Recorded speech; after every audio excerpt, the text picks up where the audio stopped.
Mesdames et messieurs, bonjour. La délégation insoumise au Parlement européen, des 6 députés européens, est très heureuse d'accueillir aujourd'hui à Bruxelles au Parlement européen les 17 collègues de l'Assemblée nationale, les 17 députés insoumis. Et vous avez bien compris que la présence aujourd'hui du groupe des députés insoumis à l'Assemblée nationale à nos côtés est le signal du travail en commun qui sera le nôtre tout au long de cette législature. Je dois dire que ce travail ira en se renforçant puisque nous passons d'un groupe de parlementaires insoumis de 17 députés à 23 députés insoumis, ce qui est une avancée importante. Nous n'avions pas attendu pour commencer à travailler ensemble, puisque dans la dernière législature, Emmanuel Morel et moi-même, avec les députés à l'Assemblée nationale, avons conduit des actions communes avec nos collègues en France, notamment sur la pêche électrique et le chlordécone. Mais la législature qui vient verra de nombreuses questions qui appelleront une action commune entre nos délégations. Je pense en particulier au combat que nous aurons à mener sur la politique agricole commune, au combat que nous aurons à mener pour sauvegarder les intérêts des pêcheurs français. Je pense aussi au combat que nous aurons à mener contre les accords de libre-échange. C'est dire que l'agenda qui est devant nous est un agenda chargé, est un agenda qui sera dans le prolongement de ce que nous avons dit tout au long de la campagne électorale, aussi bien à Paris qu'au Parlement européen, ici à Bruxelles. Nous serons animés de la volonté de défendre les intérêts des peuples, de nous opposer aux lobbies à Paris comme à Bruxelles et de faire triompher une Europe qui soit ancrée dans la démocratie et pour l'écologie. Donc ce travail en commun est très précieux et notre conférence de presse sera suivie cet après-midi d'ateliers de travail pour trouver la meilleure coordination entre chacun et chacune d'entre nous. Je veux enfin remercier l'ensemble des députés insoumis pour leur contribution à notre élection au Parlement européen, puisqu'ils ont été tous très engagés dans la campagne électorale et les 6 députés européens que nous sommes, ne l'oublions pas et nous leur disons merci. Je passe la parole à présent à ma chère collègue Mathilde Tanot. Merci beaucoup Younous. Bonjour à toutes et à tous. C'est un grand plaisir et un jour important pour nous aujourd'hui que d'être réunis ici à Bruxelles. Il faut se rappeler quand même qu'il y a 2 ans de cela, nous n'avions qu'un parlementaire à la France Insoumise, qui était d'ailleurs Younous Omarjee. Et c'est un grand plaisir de voir que maintenant nous sommes 23 parlementaires qui vont agir pour la souveraineté populaire, pour l'intérêt général et lutter à la fois contre les multinationales criminelles comme Bayer Monsanto et les banquiers de Goldman Sachs à absolument tous les niveaux. Donc c'est un jour important. Je pense que ces 23 parlementaires que nous sommes des points d'appui extrêmement importants pour la révolution citoyenne que nous appelons de nos vœux et qui portons une idée qui est puissante, qui est notre vision que nous nous faisons de la politique, c'est-à-dire de partir de la vie quotidienne des gens et de construire ainsi notre projet de société. Et puis c'est aussi la preuve, et je pense que c'est important aussi de le dire aujourd'hui, particulièrement à Bruxelles, à la fois notre groupe parlementaire à l'Assemblée nationale, mais aussi le groupe que nous avons maintenant à Bruxelles, de montrer que tout le monde est capable de faire de la politique et que non, la politique n'est pas réservée à certains et certaines. Et je pense que la composition de nos différents groupes et le travail en commun que nous allons faire et que nous faisons déjà avec Younous Omarjee et Emmanuel Morel sont la preuve que nous pouvons faire tous pour l'intérêt général et travailler en commun. Donc c'est un grand plaisir d'être là aujourd'hui et nous aurons effectivement ce temps de travail pour travailler sur à la fois les dossiers politiques dont Younous Omarjee en a égrené quelques-uns. Je pense notamment à la bataille contre le glyphosate qui se mènera bien évidemment au niveau européen mais aussi au niveau national comme nous le faisons déjà maintenant depuis plus d'1 an et demi et pour nous donner là encore des méthodes de travail. Merci à vous. Bonjour à toutes et à tous. Moi aussi, c'est un plaisir de me retrouver ici. Ça fait bizarre. On se disait avec Leïla qu'on avait même du mal à s'appeler eurodéputé quand il fallait se présenter à la presse, mais on va s'y faire. 2 mots sur l'actualité, notamment au niveau européen. 2 éléments. Le premier, c'est que vous l'avez vu, l'ensemble des eurodéputés français a été invité par la ministre Amélie de Montchalin et à Matignon demain. Nous avons fait le choix en tant que délégation de la France Insoumise de ne pas nous rendre à cette convocation ou réunion de la part du gouvernement. La raison étant on vient d'être élus et on estime qu'on nous n'avons pas de consignes à recevoir de la part du gouvernement. Et donc y aller pour entendre une allocution du Premier ministre et savoir ce que l'on a à faire. Nous, notre légitimité, on la tire des urnes, des électeurs qui nous ont soutenus et de la feuille de route qui sera la nôtre pour les 5 prochaines années. Et que je crois quand Amélie de Montchalin en appelle à une équipe France, nous, on a une belle équipe France Insoumise pour y répondre. Et c'est à cette équipe France Insoumise avec laquelle nous nous battrons dans les 5 prochaines années de mandat au niveau du Parlement européen. S'agissant d'ailleurs du Parlement européen, les premières négociations et les premières discussions ont été lancées pour la présidence de la Commission européenne. On vient d'apprendre aujourd'hui que les négociations ont été lancées entre 4 groupes, le groupe ALDE, le groupe PPE, le groupe des Verts et le groupe social-démocrate, SND, en vue de trouver un accord pour la présidence de la Commission européenne. Nous tenons à l'écart de cette négociation qui vise, dont l'objectif est de recréer une nouvelle coalition qui fait suite à la coalition qui présidait au Parlement européen jusqu'à présent entre le PPE et les sociaux-démocrates. Et les raisons de notre opposition n'est pas une opposition qui ne serait pas constructive, elle est programmatique. Aujourd'hui, il y a un certain nombre d'éléments qui expliquent nos divergences avec ces groupes. Ces éléments étant tant d'un point de vue écologique, des objectifs, aucun objectif ambitieux en matière d'énergie renouvelable, dumping social sur la directive sur le travail détaché, l'austérité, avec la règle des 3% de déficit, l'évasion fiscale qui est maintenue dans les règles européennes, les traités de libre-échange qui est aussi la feuille de route de la Commission européenne pour le moment et qui devrait le rester dans le cadre de ces négociations. Et voilà, tous ces éléments forment aujourd'hui le cœur de notre programme, de notre projet au Parlement européen et expliquent pourquoi nous nous opposons à ces négociations quand on sait que ce soit Frans Timmermans par exemple qui soutient de manière forte les traités de libre-échange auxquels nous nous opposons à la fois pour leur impact climatique et leur impact en matière de dumping social.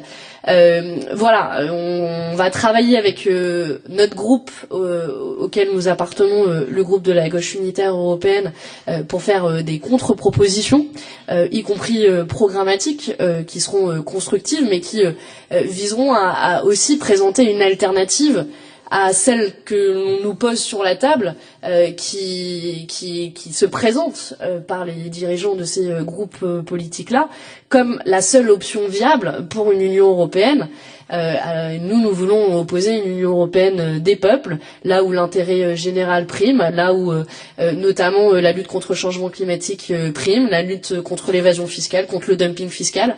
Et c'est ce à quoi nous travaillons avec notre groupe dans les prochaines semaines face à ces négociations entre ces 4 groupes. Et nous réaffirmons de manière résolue et forte notre opposition à cette grande coalition qui devrait nous être présentée dans les prochaines semaines. Voilà pour nous. Je ne sais pas si l'un de vous voulait rajouter un petit mot, sinon on va ouvrir aux questions. Merci. Allez-y. Merci. Si vous pouvez vous présenter. Oui, Pascal Hamzens d'Agence Europe. Une première question, peut-être en termes de stratégie. Il y a déjà eu 3 réunions, je crois, au sein de la GUE-NGL. Quelles sont les stratégies qui se dessinent vis-à-vis de cette grande coalition? Est-ce que vous êtes sur la même ligne que Die Linke et Syriza, typiquement? Est-ce que vous envisagez le groupe GUE-NGL comme un groupe d'opposition, ou plutôt un groupe qui serait à même, de temps à autre, à s'associer avec les Verts, voire le SND? Merci.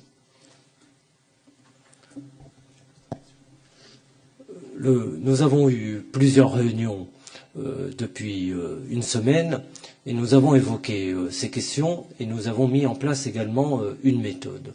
Ce que je peux vous dire, c'est que le groupe de la GUE-NGL restera un groupe d'opposition et continuera à être une force de proposition. Et c'est entre ces deux nécessités que finalement s'articule l'action au sein de notre groupe. Un groupe d'opposition, cela veut dire que nous ne serons pas dans la grande coalition, comme vient de le dire Manon Aubry.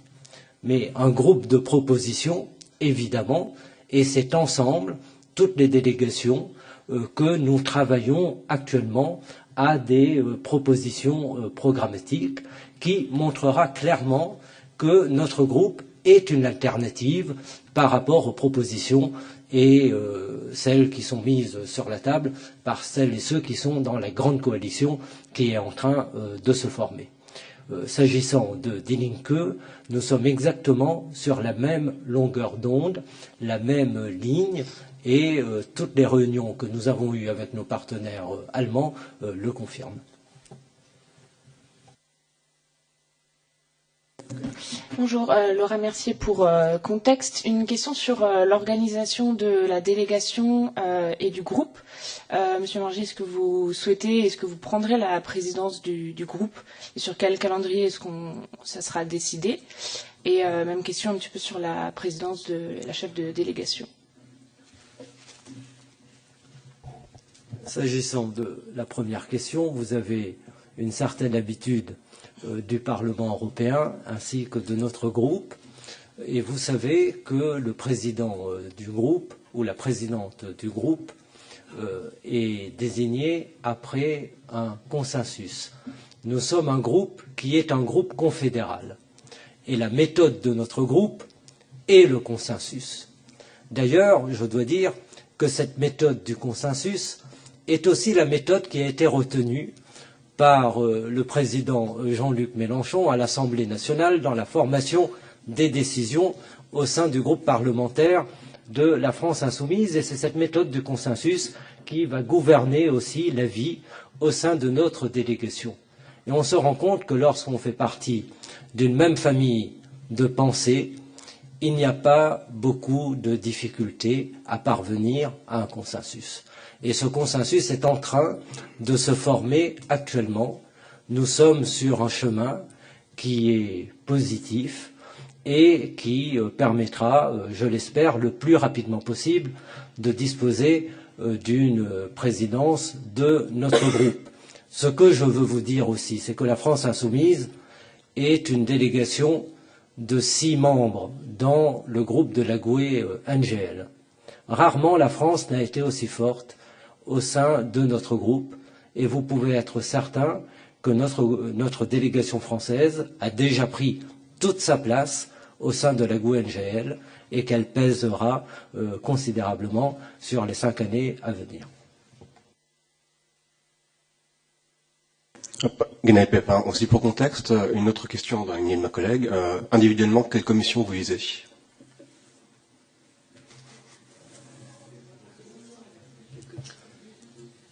Vous savez qu'il y a un principe, lorsqu'il n'y a pas d'accord sur tout, il n'y a d'accord sur rien.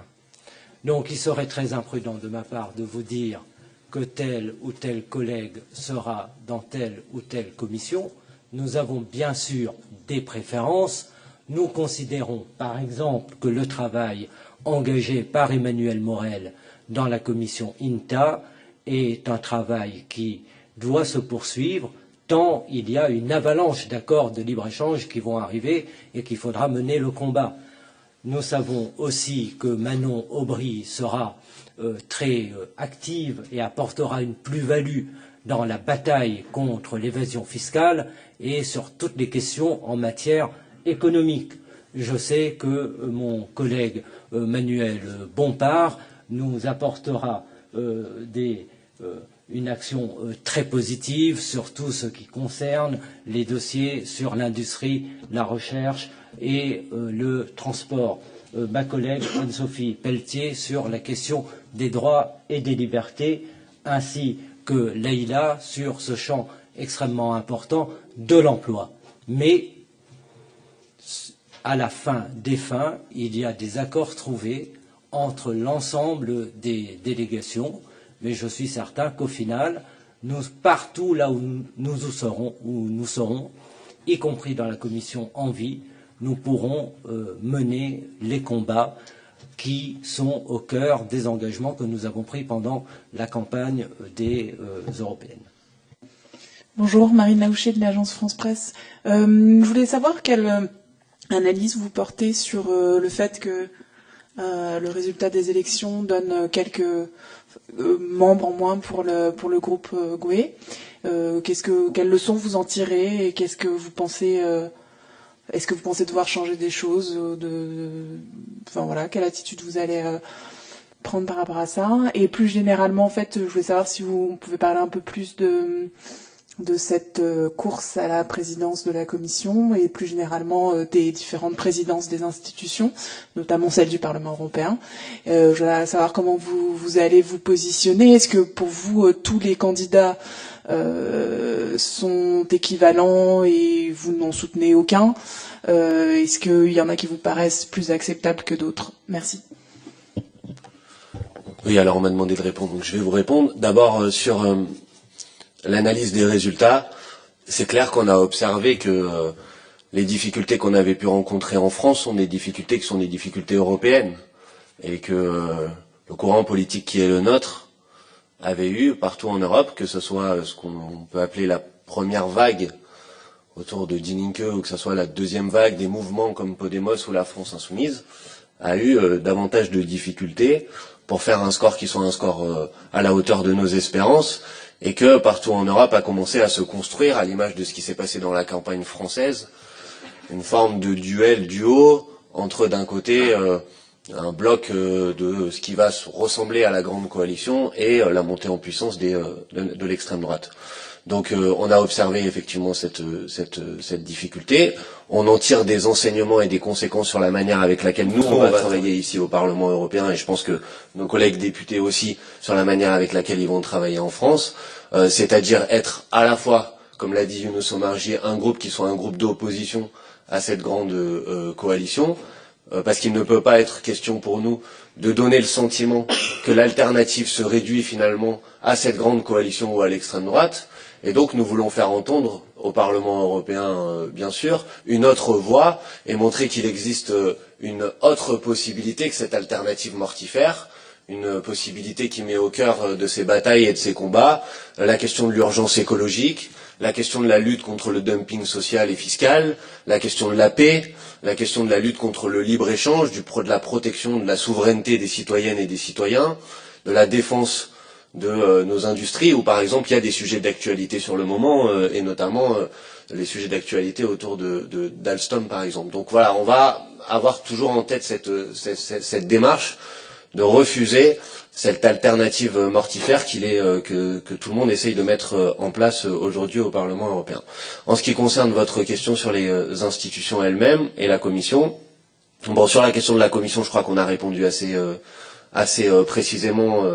D'abord qu'il ne pouvait pas être question, bien sûr, pour nous de participer à une grande coalition, que nous serons de ce point de vue-là dans l'opposition, mais que dans le même temps, nous faisons des propositions alternatives et que nous allons mettre sur la table au sein du groupe, ce travail est en cours, les 10-15 points qui sont les 10-15 points qui nous paraissent importants pour la mandature à venir. Voilà ce que je peux vous répondre, ce sera bien sûr la même démarche vis-à-vis des autres positions européennes, la présidence du Parlement par exemple. Si des collègues veulent compléter, qu'ils n'hésitent pas. Je voulais juste voir, est-ce que pour vous il y a un candidat ou une candidate qui est plus acceptable qu'un autre, ou pour l'instant de ce que vous voyez, ce qu'ils défendent ne vous intéresse pas? Merci. Non, mais pour le Parlement, on aura notre candidat du groupe GUE à la présidence du Parlement européen. Et si je peux me permettre aussi de rajouter quelque chose, c'est la nécessité aujourd'hui pour notre groupe d'exister dans ce paysage politique. Il serait inacceptable que notre groupe n'ait pas de vice-présidence au Parlement européen, comme certains peuvent l'envisager, et que la pluralité et la diversité des voix qui s'expriment au Parlement européen nécessitent d'être représentées à tous les étages du Parlement européen. Et la dernière chose que je voulais compléter par rapport à ce que disait Emmanuel Bompard, c'est sur l'analyse européenne. On a la chance quand même, nous, dans le cadre de la France Insoumise, de passer de 2 eurodéputés à 6 eurodéputés, ce qui, je pense, peut amener du dynamisme au sein du groupe auquel nous appartenons, et insister aussi sur les profils que vous avez face à vous pour les eurodéputés que vous connaissez pas. Mais on a quand même ici Anne-Sophie Pelletier qui était aide-soignante en EHPAD, et je pense que ce type de profil-là, vous en avez pas beaucoup au Parlement européen. Laïla Chaibi, je vous dis pour celles que vous connaissez moins, parce que Emmanuel Morel, vous le connaissez, mais Laïla Chaibi, qui est une activiste en France qui a mené plusieurs campagnes à la fois sur le droit au logement et plus récemment sur McDonald's pour dénoncer à la fois les conditions d'emploi, la malbouffe et les pratiques d'évasion fiscale, et que ce type de profil-là, et c'est avec ce dynamisme-là qu'on vient aussi au Parlement européen. Voilà, on voulait vous dire aussi qu'on était très fiers d'avoir des profils de ce type-là, et je pense que c'est aussi ce qui fait la marque de la France Insoumise, l'empreinte de la France Insoumise dans ce Parlement européen. Nous sommes des citoyens, même si, pour tout vous dire, nos premières impressions du Parlement européen, c'est qu'en une semaine, on peut rester enfermé au Parlement européen, avoir le sentiment qu'on est coincé au sein de cette belle institution. Et notre objectif est de décloisonner précisément ce Parlement européen, les institutions européennes vis-à-vis de la société tout entière. Et les activistes que nous étions avant de devenir eurodéputés, nous le resterons en tant que eurodéputés. Et je crois que ça donnera aussi un peu de dynamisme, de campagne, une dimension campagne au travail que nous ferons en tant que parlementaires européens, ce qui donnera aussi une petite spécificité, je pense, à notre délégation. Oui, pour compléter ce que Manon vient de dire sur la façon dont on envisage d'exercer notre mandat. Il y a tout le travail dans l'institution dont on vient de parler, c'est-à-dire qu'on compte prendre notre part sur le travail politique à l'intérieur de l'institution, mais on envisage d'exercer notre mandat en prise directe avec la société, à l'extérieur. Alors ça peut être compliqué, peut-être plus compliqué même au Parlement européen que à l'Assemblée nationale, parce que on est loin, on est dans quelque chose, comme tu le disais, qui est une grosse machine technocratisée, éloignée de nos pays respectifs. Mais c'est un des enjeux d'ailleurs de cette rencontre interparlementaire aujourd'hui, je crois, c'est commencer à réfléchir à la façon dont on peut mettre en commun nos actions entre les groupes des 17 députés à l'Assemblée nationale en France et la délégation ici, sur comment on peut être utile aux mobilisations sociales. Comment on peut être utile aux mobilisations sociales en France, mais aussi comment nous, en tant que députés européens, on peut servir justement de levier pour activer des convergences entre les différents salariés victimes de multinationales qui agissent à l'échelle européenne. Tu parlais des salariés de McDonald's, on envisage aussi de mettre en place des actions et des campagnes sur la question des travailleurs ubérisés, avec des livreurs à vélo. Pourquoi pas organiser des assemblées européennes de livreurs à vélo, de travailleurs ubérisés, de travailleurs précaires du commerce. Et c'est aussi important et fondamental dans la façon dont on conçoit notre mandat. Mais en fait, on n'invente pas grand-chose parce qu'on a la chance d'avoir un modèle qui est le groupe des 17 députés à l'Assemblée nationale en France. Pardon, Sophie Dravinel au Figaro. C'est une question pour vous, Monsieur Bompard, nouveau député européen. Un document qui a été publié par Le Monde ce matin est assez critique sur le fonctionnement du mouvement de la France insoumise. Monsieur Omarjee parlait des consensus à trouver dans les groupes parlementaires, ce qui est le cas au groupe parlementaire en France à l'Assemblée nationale. Et c'est ce que vous voulez mener ici dans la recherche de celui qui présidera votre groupe. Comment est-ce que vous comprenez les critiques qui vous sont portées et quelles conséquences, puisque vous parliez aussi des nécessités de tirer des leçons du score des européennes, quelles conséquences vous tirez de ce texte? Merci. Avant de laisser la parole à Manu, je veux faire une remarque. J'ai été ravi que pendant la campagne des européennes, enfin, les journalistes français s'intéressent aux questions européennes. Et j'ai fait un pari, c'est que vous continuiez pendant les 5 années à venir à vous intéresser aux questions européennes. Vous êtes invité aujourd'hui à une conférence de presse sur ces questions européennes et il n'est pas possible d'imaginer qu'en 10 jours vous ayez oublié tout ce que vous avez dit pendant toute la campagne des européennes. Donc, je laisserai à Manu le soin de répondre, mais j'espère que vous serez encore présente dans les semaines à venir pour suivre le travail des députés européens insoumis et à nous poser des questions sur notre travail. Je vous le confirme, je serai présente. Je crois que Younous a dit l'essentiel. Pour le reste, le mouvement de la France insoumise est un mouvement qui, depuis le début, s'est présenté comme un mouvement évolutif, qui a des conventions, qui a des instances, qui essaye de répondre à une question qui est une question complexe et de construire un mouvement qui est à la fois pas une organisation politique traditionnelle et en même temps dans lequel on construit des modalités de fonctionnement qui sont des modalités de fonctionnement nouvelles. Ce travail il continue. On avait pris un certain nombre d'engagements lors de la dernière convention de la France insoumise à Bordeaux. On avait lancé des chantiers. Ces chantiers ils sont en cours. Il y a une assemblée représentative du mouvement qui est prévue dans une dizaine de jours, et les réflexions des uns et des autres seront prises en compte pour faire en sorte que notre mouvement, dans cette dimension évolutive, continue à évoluer pour être le plus efficace possible, pas pour concentrer l'essentiel de notre énergie entre nous, mais pour faire en sorte qu'on soit utile à la population, au peuple français, c'est ça notre objectif, et faire en sorte qu'on ait un mouvement qui réponde aux grandes questions qui sont devant nous, la question de l'urgence écologique, la question sociale, et y compris un mouvement dans lequel on se pose des questions quand dans une élection comme cette élection européenne, on s'est retrouvé confronté à des obstacles, qu'on n'a pas toujours su les contourner, et ben on va réfléchir ensemble sur maintenant comment on va faire en sorte de pouvoir les contourner. Voilà ce que j'ai envie de vous dire. Donc nous on avance de ce point de vue-là d'une manière sereine, avec un calendrier qui est le nôtre, qui était prévu avec une assemblée représentative qui était prévue. Donc voilà, les choses avancent positivement de ce point de vue-là. Mais vous voyez, comme a dit Younous Omarjee, là aujourd'hui on est très content surtout de vous montrer que la délégation de la France insoumise, qui était composée de 2 personnes, passe à 6 personnes, que nous avions 17 députés à l'Assemblée nationale, que l'on aura maintenant 23 parlementaires pour faire ce travail, et que la France insoumise, qui est un jeune mouvement politique, continue son évolution et sa progression dans la société. Voilà l'état d'esprit qui est le nôtre, un état d'esprit combatif, avec beaucoup d'espérance pour l'avenir. Une question pour revenir un peu à la stratégie au sein du groupe. Est-ce que le mouvement Maintenant le peuple va devenir une sorte de structure interne au sein de la GUE-NGL, plus resserrée, de coordination avec Podemos, les partis de la gauche verte nordique? Est-ce que vous vous rencontrez d'une manière un peu plus intense? Et vous n'avez pas parlé de Syriza, monsieur Omarjee, et les autres, mais vous avez dit que vous étiez exactement sur la même ligne avec Die Linke, très bien. Est-ce que vous êtes également sur la même ligne avec Syriza, qui est par ailleurs aussi observateur au sein du Parti socialiste européen? Est-ce que ça pose problème? Voilà, je vous remercie. Très bien. Cela ne vous a pas échappé qu'on fait partie d'un même groupe, et qui est un groupe confédéral. Et le principe d'un groupe confédéral, c'est là le respect de la diversité des positions.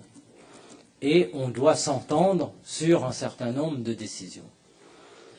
Et je dois vous dire que la situation en Europe nous oblige, peut-être encore plus qu'hier, à des exigences d'unité. Et c'est cette recherche d'unité, quand cela est possible, qui guide le travail qui est le nôtre actuellement au sein de notre groupe. Mais les divergences entre Syriza et nous sont connues et elles ne vous échappent pas et elles n'ont pas disparu. Cela étant, Syriza a fait le choix Et c'est le choix de Syriza de rester à l'intérieur du groupe de la gauche unitaire européenne et verte nordique, et nous travaillons sur l'agenda du Parlement européen. Pour le reste, eh bien, ces divergences, elles sont connues et elles se poursuivent parce qu'il n'y a pas eu encore véritablement d'éléments de rupture qui permettent de considérer que nous sommes sur de grandes convergences. Voilà ce que je peux vous dire. Mais voilà, Syriza fait partie de notre groupe et nous travaillons avec l'ensemble des délégations de notre groupe. Sur maintenant le peuple, évidemment, nous continuons à travailler ensemble.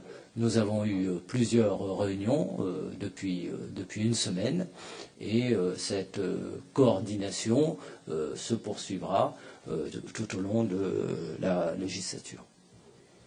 On va devoir clore la conférence de presse.